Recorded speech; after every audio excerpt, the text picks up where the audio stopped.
How big is this? I mean, is this considered excessive even by Silicon Valley? Carson?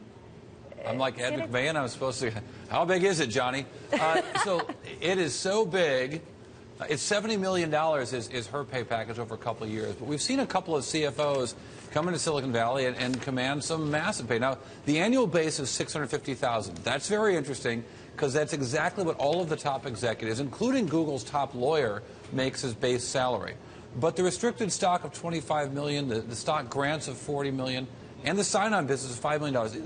This is big money, even by Silicon Valley standards and certainly by Wall Street standards. Again, it is stock, so we don't know what the ultimate value is going to be.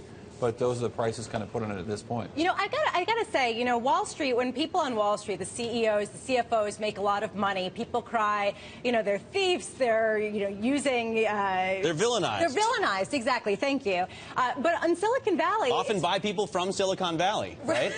But there, I mean, it's sort of viewed as the promised land, the place of innovation, and there really doesn't seem to be this kind of feeling about these big pay packages. Do you see that changing?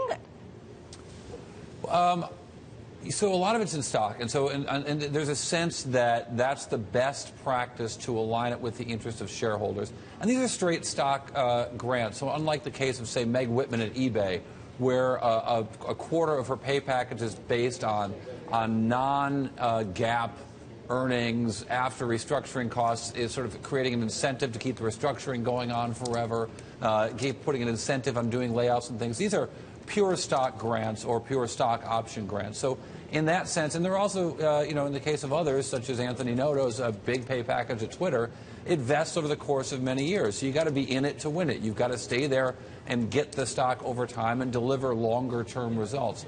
So from that perspective, at least they are aligned with the interests of the shareholders over the longer term without funkiness getting involved with non-GAAP earnings and unaligned benefits there.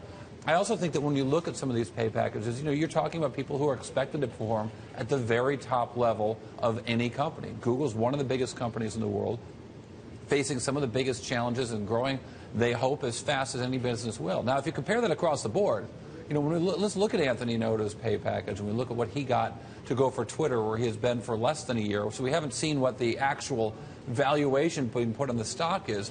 But when you add up all the different elements of his pay package, and I think we have a full screen to that effect, we can see that the guy makes a ton of money. But again, a lot of that was in stock. A lot of that was in stock granted to him on the day that he joined and signed his offer letter.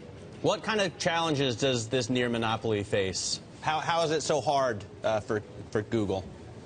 Well, yeah, so let's compare that to some other people, right? So Google has its challenges. They own the internet, so what's troubling them? They're trying to go from, yes, is this our moment to cry for Google? Well, it's an interesting business going through some big changes, right? Their business is being dominant in search on the computer. Well, guess what?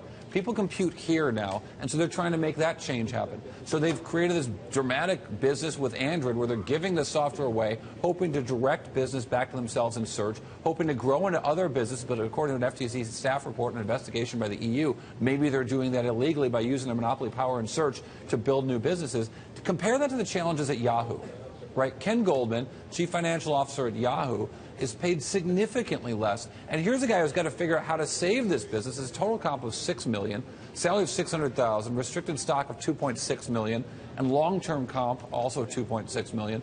But when you look out at this paper, this is a guy who had to figure out how to sell this Alibaba asset and not keep the partnership with the government where they had to pay enormous taxes and gains, where he's got to figure out how to monetize their SoftBank Yahoo relationship in Yahoo Japan, who's got to revive this business from the dead.